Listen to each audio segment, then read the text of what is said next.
office and who that person is that. So the question is, did someone ask me to step down to run for the general land office? And what was the second part? Who that is. Oh, who that is. So I'm currently a senator. I will be a senator for the remainder of my term. So I did not step down from the Texas Senate.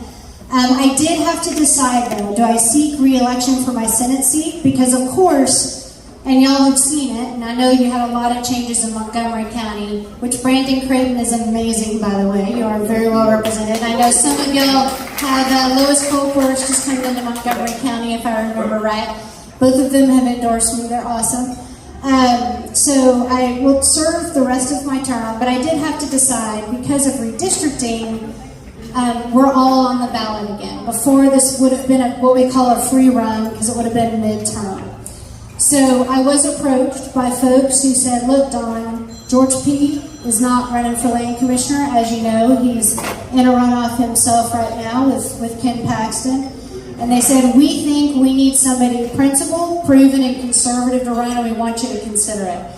I'll be really honest. I love my Senate district. I love being in the Senate. I tried to recruit some other folks to run. At the end of the day, we kind of look around and you kind of realize if somebody from the legislature is going to do it, it's going to be me. So I decided to run. Out of my passion for our veterans, funding our education, and protecting our history of oil and gas. We all have folks who come up and ask us to run for various things, but I can't remember who asked me first. But thank you for your questions. We appreciate you. The rhinos. No answer. The rhinos. Okay, I've got a comment and a question for you. You started off here tonight saying that you were about to chain yourself to the Alamo Cenotaph. You're talking to the organization that spent 4 years, day in, day out, thousands upon thousands of hours in Alamo Plaza, at every single city council meeting, Alamo Trust meeting, Alamo Advisory meeting, every single citizens to be heard, following the Alamo Roadshow around trying to educate Texans. So how can you say that whenever we, as an organization, have set out there 24, 48 hours at a time, and not only that, took on 5,000 BLM rioters and looters, 150 of us armed to protect that Alamo. We didn't see your name anywhere on anything. In fact, Kyle Biederman, I just got off the phone with him a while ago again. He asked you 3 times to sign on for the Alamo bill that would have protected it and stopped the Reimagine the Alamo project, or at least kept the focus on the 1836 battle. You turned him down 3 times. So how can you say that you are protecting the Alamo Cenotaph whenever you've been MIA on this complete whole thing? Well, I first of all, I've already acknowledged y'all's passion. I appreciate that. We all fight in different ways. I fought in my way, what I think is appropriate for a senator. My recollections from my conversations with Kyle were that I would pick it up when it came to the Senate, and never got there for him to pick it up. But I do appreciate all y'all have done. And my question is regarding your bill that you said you passed, which I know wasn't your bill. You were just a sponsor. You did not write the bill. That is record. We know that. You're not the co-author of the bill. However, if your bill was to protect the monuments, why have three monuments been taken down? Not only that, why have 300 bricks in Georgetown at the courthouse been taken away? Which those are supposed to, well, not supposed to, but they were in memory of the veterans. Not just the Confederate veterans that everybody's against, but let me just say, they're veterans, U.S. veterans. Why has that been taken away? If a monument protection bill is supposed to protect it and keep them there, why has it not been taken care of? Why are they still moving? And not only that, there's another monument that is being threatened right now to be taken down. Why won't your bill protect it? Well, let's back up for a second, because I'm pretty sure you just called me a liar. Yes, So, first of all bills are drafted by legislative council. That's how they're drafted. My monument protection bill, which is the only one that passed this last session, what it did is it protected our monuments, markers, and medallions. It basically strengthened the way that we protected the cenotaph, and that is that the Historical Commission has control over those, and that's how we can protect them. I think you and I can both agree we can't do enough to protect our monuments, and there's still more to be done. And it is my hope that do not interrupt me, because I'm not going to be shouted down by a bully and a liar yourself, because you're spewing BS. So the bill that I had legislative council author, that protected our monuments, markers, and medallions, which again was the only bill that passed this session that protected those things. So y'all can believe me or not, and bless your hearts, but I'm just telling you, I agree, there's more work to be done. I can just tell you factually what has happened. Okay, now, you can say what you said, but it still doesn't answer my question. How does it protect monuments? Why were they taken down? If a bill is to protect, that means not to be taken down. That is my question. I want an answer to that question. Well, so it protected the monuments, markers, and medallions that are under purview of the Historical Commission. So, unfortunately, not all of our monuments fall in that category, which is why we still have more work to do.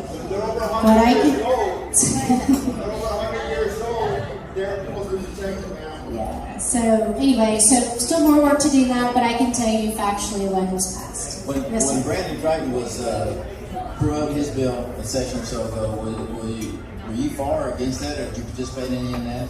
I believe I was a co-author on Senator Creighton's bill, and I believe he's filed it multiple sessions. Okay. And my guess is he'll file it again. Yeah, Creighton's filed our bill 3 times, so 2017, 2019, and 2021. So, and by my recollection, I'd tell you I co-authored it every time, and I voted for it every time. No, you did the last one. You co-authored that, but not the ones before that. So, and then moving forward on this, you said that you gave all the power to the Texas Historical Commission. They called your bill a do-nothing bill. Did you not see that report? There's an entire article written on this. Well, there are lots of articles written with inaccuracies in them, but what I can tell you is that legal approach protected the cenotaph, and it's protecting a lot of our monuments, and we'll keep fighting that fight. Yes, sir. Yeah, the first question, I was thinking about that, just let you know. But I have a question. I was listening to a report that you conducted a few weeks ago, I would say, this past week. Anyway, the question was brought up. There's many Texans out here that are against the reimagined Alamo plan. You said you're against it. My question is, what would you do to put an end to it? I think that's what many Texans out there, at least 97.3% of Texans said that 2 years ago. I think we need to look, I need to look and see exactly where the project is at this point. What we want to be sure is that our history is preserved. The book that has the big red X through the Alamo wants to make claims that the Texians, I even hate to repeat it, but just so you'll know, that the Texians were basically revolting against Mexico because the Mexican wanted Texas to end slavery. It's actually one of the amendments that got onto Biedermann's bill, which is one of the problems with that bill. But that is not what we want to remember. We want to remember our Texans. We want to remember their strong heritage. We want to remember why we love it here. We want to remember why we want to stay here and raise our families here. So that's what we'll be committed to do. All right, so going back to the Alamo Cenotaph, your opponent stood with us to defend it against the BLM whenever we went up against 5,000 of them. I'm here to ask you, TITFF Board of Directors have said we will host a debate between you and Dr. Tim Wesley in San Antonio. We'll pay for everything, and we'll bring several other groups in as moderators, etc. Will you accept to do this debate? We're always happy to look at every opportunity to talk to people. That's not an answer. And that is my answer to your question. No, see, that's not an answer. And that's why And now you're stopping to ask a question. Well, I'm stopping to tell you that they named you Duckingham because you won't go up against Dr. Tim. Okay, well, let's just chat about that. Let's talk about how many forums in this race. Let's talk about how many vetting organizations in this race. I have nothing bad to say about my opponent. He is a wonderful man. I met him, and I think the second to last day of early voting, because that is the first time I saw his face. And I went to a whole bunch of debates and a whole bunch of forums and vetted with a whole bunch of groups. And so that is the factual history of participation in this race. Are you willing to go out and stand the line to protect the Alamo, to protect the San Jacinto Monument? I spent 2 nights out there. Some of the other guys spent 2 nights out there with me. Are you willing to do the same? I am willing to fight in every way possible to the fullest of my extent to protect our history or monuments. But would you be willing to fight the mosquitoes in that swamp to make sure that the San Jacinto Monument didn't spray paint because you never get it off that limestone? If that's what it takes. takes. Alamo is not. I tell you what, we're all going to find our own ways. If that's what it takes to get out there, it won't be my first time sleeping in a swamp with mosquitoes. That's a good question. Thank you. All right, so I know you're focused here. When our bill was squashed by Abbott, by Birdwell, by Dustin Burns, all establishment Republicans, they let out what they want to let out. They do not let out what the grassroots wants. That's why your bill got out, because it got granted a hearing. No matter how many hours we spent down at the Pink Palace, spending nights away from home to testify on bills, just to get them to release to get a hearing. That's why your bill got passed, because it got a hearing. Isn't that true? That's what the process is. The bill goes through the committee first. Yes, it's true, right? Your bill got a hearing, and the real bill that would protect them for good. Every bill that passed first had a committee hearing, passed committee, passed the floor, passed the other house. So that's how the process works. Yes, sir.